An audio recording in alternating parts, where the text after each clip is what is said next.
today I'm going to talk about a variety of different news and everything that's going on right now. Because as I'm sure you know, up to this point, there's a lot of fluctuations in the market, and I want to cover that as well as why I'm kind of moving into more safe crypto investments at this point. So I'll go ahead and get started. All right. So first off, new blockchain offers minimal fees and fast transactions for DeFi apps. Lightstream says the same application on its blockchain can be executed for a fraction of a cent and is even offering 12 months of gas-free transactions to projects that make the switch. So basically, they're trying to get DeFi projects from Ethereum to port over to their platform. And the reasons why is phase 0 of Ethereum 2.0 is yet to launch, even though it was scheduled to be released in January of 2020. So 9 months delayed there. That's phase 0. Whereas really we've been waiting on this ETH 2.0 since like 2016. They've actually been talking about it.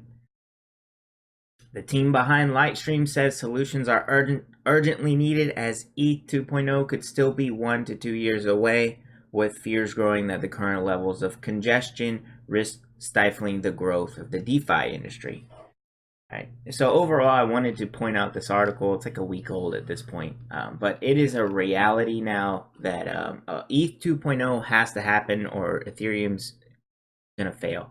There's so many platforms like this. Lightstreams, I don't even know what this one is, honestly, or if it has any value.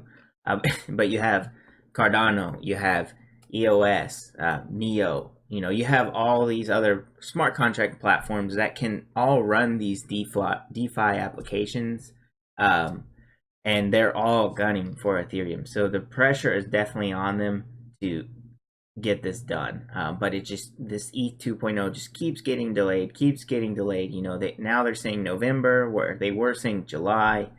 It feels like we're honestly just being strung along. Maybe it's all on purpose and they're just waiting for some bullish momentum in the markets overall before they launch it. Because if that's what they're doing, that would be smart. They could go ahead and wait for Bitcoin to break a new high and then, all of a sudden we're ready to go ETH 2.0. Here we go. And that would drive Ethereum through the roof in price. But anyway, just some thoughts there. And it all tied into this guy, Sander DeAngelis. He posted this tweet yesterday. If we play our cards right, Ethereum will become the greatest economic nexus in history. It will absorb trillions of dollars of liquidity, empower an entire new global financial system built from the ground up.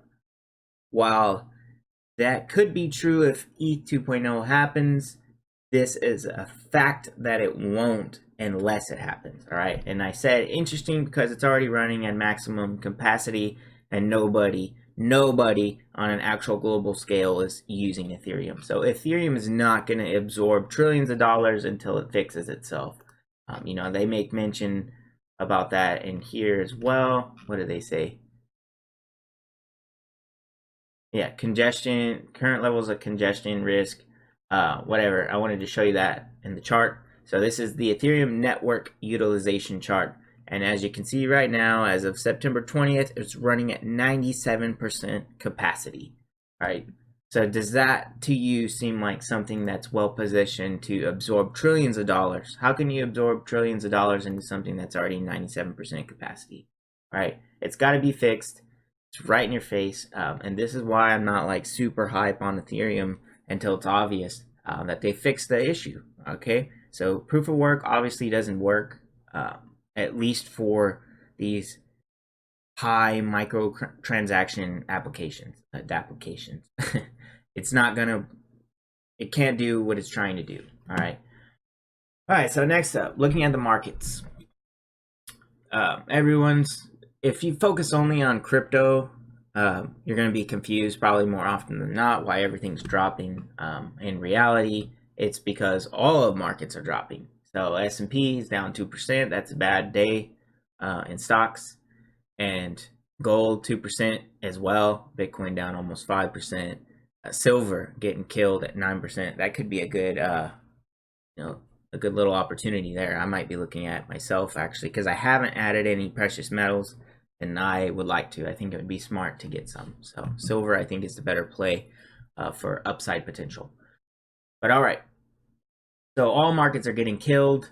There's a couple of reasons why, but I just wanted to point out to you, a couple of weeks over the past few weeks, I've been saying that we needed to pull back down to these moving averages, and we have. So the market was overextended anyway. We're coming off this massive parabolic move off the bottom. It was overdue to correct. Now we're getting into moving averages territory, which is better. So obviously, over time, we usually hug the moving averages pretty tight. So when you get a little bit above like that, probably going to see a pullback. Chart-wise, it only makes sense. And on top of that, you got some news trickling in. Dow Jones today dives 650 points. Stocks tumble as banking scandal, COVID uptick, and Oracle and Walmart rise on TikTok approval. So the main thing I wanted to talk about here was the bank scandal. So JP Morgan, Goldman Sachs showed some of the biggest early declines on the Dow. JP Morgan trimmed up to close to 3%. Goldman dug a 2% divot. Reports over the weekend revealed government documents outlining $2 trillion in funds handled by various banks from 1999 to 2017, despite allegedly illicit origins.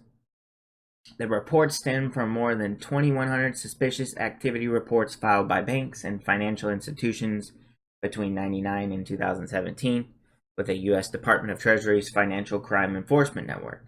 The documents were obtained by BuzzFeed News, then shared with the International Consortium of Investigative Journalists. BuzzFeed reported banks flagged more than $2 trillion in transactions for potential money laundering, sanction violations, and other criminal activity. What sticks out to me is the words that they use, right? Despite allegedly illicit origin. Okay? Now, this is very important because this is coming into this new blockchain global financial system that is inevitable. Okay, guys, remember that we are moving to this.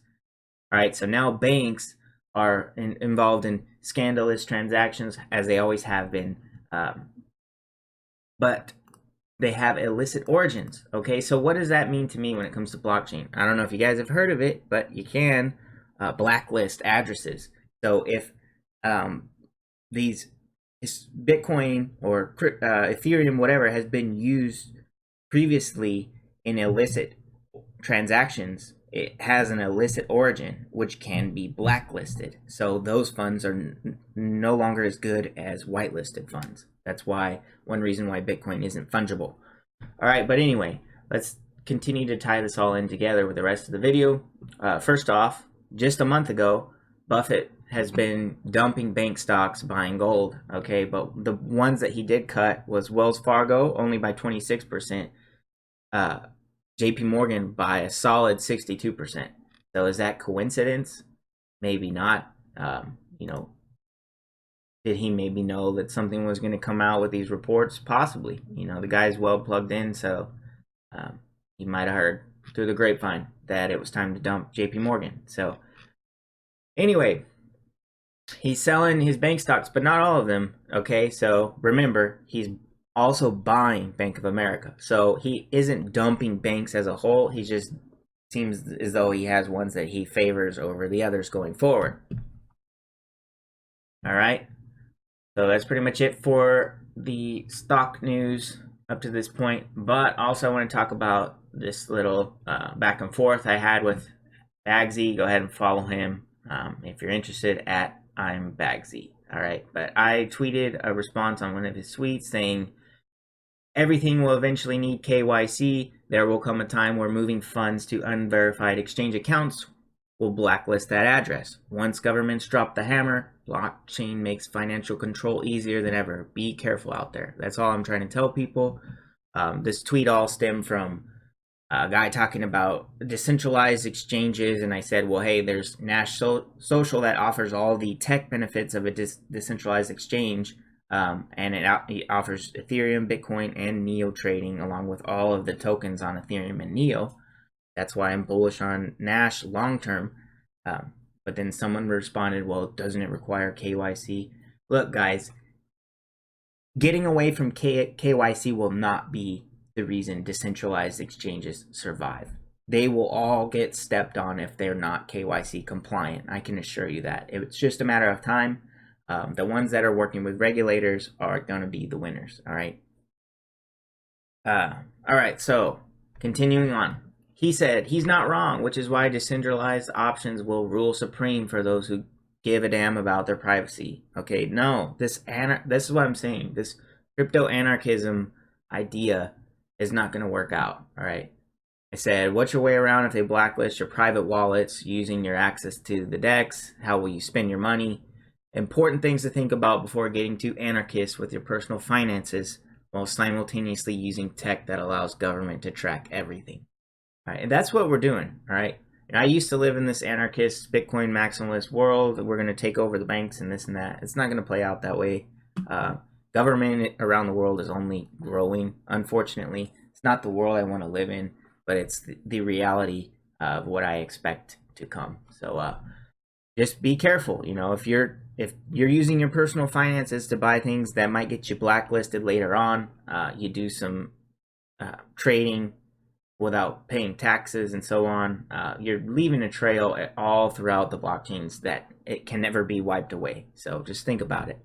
All right. And lastly, he says he won't spell out there, but spell it out here, but there is ways to get around it. Okay, well, I just don't see it. And, you know, if you think you're going to wash your funds in Monero, this CipherTrace just noted a couple weeks ago that they have developed Monero tracing tools. All right. And in this article, according to Jevons, the tool, which has been in development for over a year, will be used by the U.S. Department of Homeland Security to trace Monero transactions. He noted that CipherTrace's recent contract with DHS Science and Technology Directorate resulted in the development of forensic tools for law enforcement and government agencies to trace Monero transaction flows for criminal investigations. All right, so I think all this kind of ties in, like, right? The banks misbehaving, you know, they're doing transactions that have illicit origins. You know, Bagsy saying that decentralized options are going to rule supreme. You know, I highly doubt it, guys. So I'm trying to, at this point, I'm getting a lot more cautious with what I'm owning.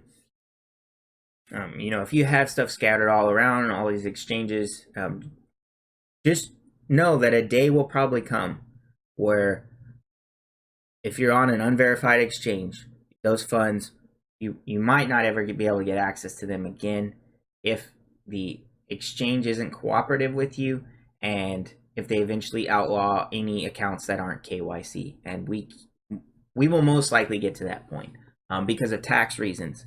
So if you're shifting money all around the world in all these different accounts and they're not KYC, there's no way to track them. But if you stamp each one of these accounts with your identity and your KYC, then you have your cost basis moving along with you when you transfer those funds. So that makes it taxable. All right. So it all is going to come down to taxes.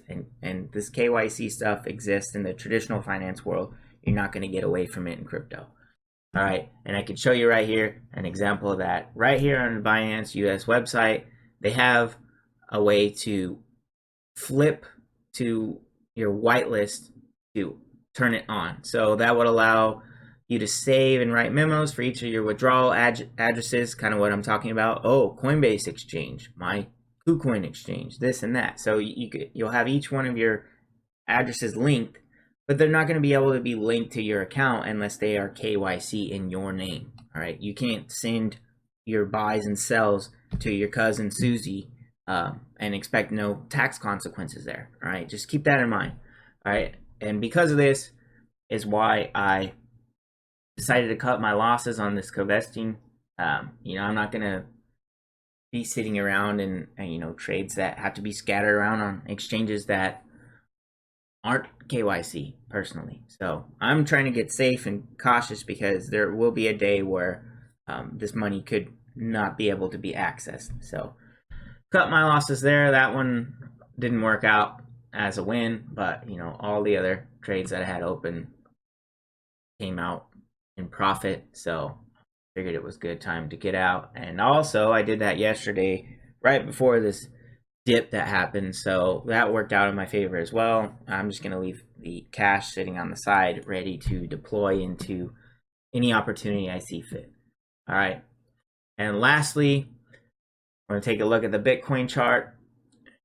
With all the fluctuations and up and downs and this and that, sometimes it really is good just to zoom out. This is Bitcoin on the weekly. This chart looks really clean.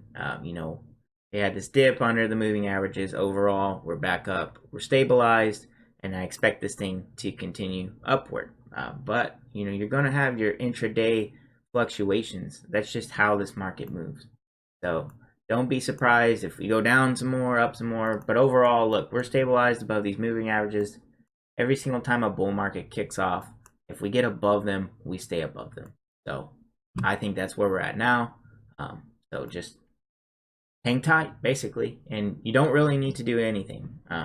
If you've already acquired some crypto, it's best to just sit tight and just keep adding. And say that because you really just can't beat dollar cost averaging. Once again, if you had done $100 a week for the past 3 years, which would have been basically buying the top of the last bull run and buying all through the bear market, all through it. So you bought the top, bought all the way down, and now we're right here. You still would be up 47% if you had just followed a dollar cost average strategy. And this strategy is extremely hard to beat. All right, traders, I can assure you, they're not beating this. Trading is good if that's your career. You do it just to, okay, today I'm going to earn 1% on my portfolio, and that's enough to last me a week or something like that. If that's your career, good on you. You just got to know what strategy you're in. If you're taking the investing strategy, the long-term play, you can't beat dollar cost averaging. And this is going to help you see the largest percentage gains. All right. And if you come right here and you compare it to other assets, you can see. So if you had bought Bitcoin dollar cost average over the entire bear market, you would still be doing better than gold, which would be a 39% gain, and you would be killing the S&P 500, which only did 11% over the same time frame. So you tell me which one you think is going to get you where you want to be later on in life. It might not happen in a month like Uniswap or Shishi Trash, but like I said, with those things, you playing the gambling game. You're gonna you get 10 extra money 2-3 times, and then on that 4th time you're gonna lose, and it's probably more than likely. So you can wipe out all your gains on 3 great trades and 1 bad trade. So dollar cost average is great for peace of mind, and it wins. All right, but that about covers it. As always, please like and subscribe, share with your friends and family, and stay tuned for the next one. What is a cashless society? What does it actually mean in a literal or high-level sense? Money will become like these, relics of a different age, and will only be found in places like this. In other words, hard cash will disappear. It will become electronic, transferred by things like these. Then Tracy is in Beijing to show us what a nearly cashless society actually looks like. Ben, good morning. Mobile payment transactions in China reached a cumulative total of 277.4 trillion RMB in 2018, ranking #1 in the world, according to the recently released statistical report on internet development in China. As of June 2019, online payment users in the country reached 633 million. The cashless society is now approaching. When's the last time you paid with cash? Well, chances are cash has taken a backseat to the plastic in your wallet and smartphone pay apps. Denver 7's Ryan Luby explains the digital pay revolution and why not everyone is on board. The cashless society, the cashless society. The cashless society. The cashless society is now approaching. The cashless society.